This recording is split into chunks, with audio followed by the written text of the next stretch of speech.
ఎన్నికలకు సర్కార్ green signal ఇవ్వడంతో తెలంగాణ రాష్ట్రంలో ఎన్నికల హడావిడి ప్రారంభమైంది. ఈ నెలలోనే స్థానిక ఎన్నికల నగారం మోగనుంది. దీంతో ఆ ఉమ్మడి జిల్లాలో రాజకీయ వేడి మొదలైంది. ఎన్నికలు ఎప్పుడెప్పుడా అని ఎదురుచూస్తున్న రాజకీయ పార్టీలు కండువాల దుమ్ము దులపబోతున్నాయి. జెండాలు బయటకు తీస్తున్నాయి. అన్ని పార్టీలో ఆశావాహుల సంఖ్య ఎక్కువగా ఉండడంతో రేసులో నిలిచేదెవరు, గెలిచేదెవరనే చర్చ మొదలైంది.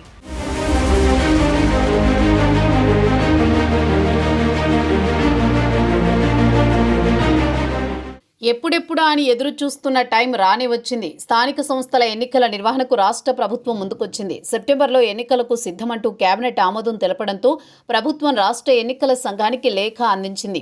అటు పంచాయతీరాజ్ చట్ట సవరణ బిల్లును కూడా ప్రస్తుత అసెంబ్లీ సమావేశాల్లో ప్రవేశపెట్టి రిజర్వేషన్ల అంశంలో ఒక నిర్ణయం తీసుకుంది.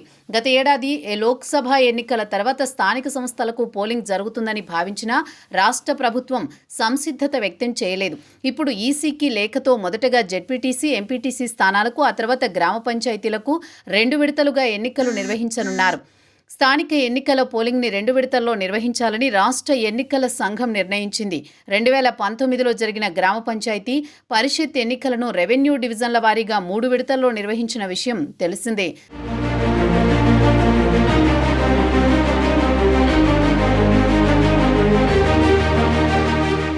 దీన్ని ప్రస్తుతం మార్పు చేస్తూ అసెంబ్లీ నియోజకవర్గాల వారీగా 2 విడతల్లో ఎన్నికల నిర్వహణకు ప్రణాళిక సిద్ధం చేశారు. ఖమ్మం జిల్లాలోని 20 మండలాలకు 571 గ్రామ పంచాయతీలు, 20 జెడ్పీటీసీలు, 283 ఎంపీటీసీ స్థానాలకు ఎన్నికలు జరగనున్నాయి. 5214 వార్డులు, అంతే సంఖ్యలో పోలింగ్ స్టేషన్లు ఉన్నాయి. ఖమ్మం జిల్లాలోని గ్రామ పంచాయతీల్లో మొత్తం 8,82,690 ఓటర్లున్నారు. ప్రస్తుతం 3,146 బ్యాలెట్ బాక్సులు అందుబాటులో ఉన్నట్లు అధికారులు చెబుతున్నారు. భద్రాద్రి కొత్తగూడెం జిల్లాలో బ్యాలెట్ పేపర్లు, బాక్సులను ఇప్పటికే అధికారులు సిద్ధం చేశారు. ఓటరు జాబితా, బ్యాలెట్ బాక్సులు, బ్యాలెట్ పేపర్ల ముద్రణ, సిబ్బంది, నోడల్ అధికారుల నియామకాన్ని పూర్తి చేశారు.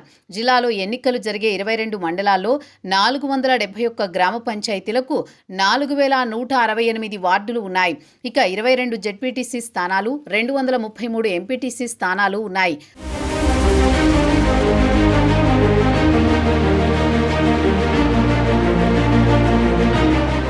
పంచాయతీ ఎన్నికలకు సంబంధించి సర్పంచ్ అభ్యర్థులకు గులాబీ రంగు, వార్డు సభ్యులకు తెలుపు రంగు బ్యాలెట్ పేపర్లు ముద్రించి స్ట్రాంగ్ రూముల్లో భద్రపరిచారు.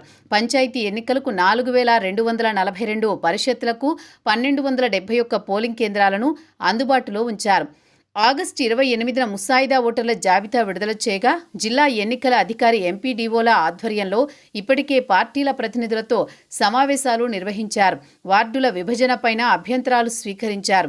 అభ్యంతరాల పరిశీలన అనంతరం ఓటర్ల తుది జాబితా విడుదల కానుంది. ఎన్నికల సంఘం ప్రస్తుతం గ్రామ పంచాయతీల వారీగా ఓటర్ల జాబితా విడుదల చేయడంతో తొలుత పంచాయతీ ఎన్నికలే జరుగుతాయని భావించారు. కానీ మొదట జెడ్పీటీసీ, ఎంపీటీసీ ఎన్నికలు నిర్వహించి ఆ తర్వాతే పంచాయతీ ఎన్నికలు నిర్వహించేందుకు సిద్ధమవుతున్నారు. కేబినెట్ లేఖ ఆధారంగా ఎన్నికల సంఘం ఏ ఎన్నికలకు ఎప్పుడు నోటిఫికేషన్ విడుదల చేస్తుందో అన్న ఉత్కంఠ రాజకీయ వర్గాల్లో నెలకొంది.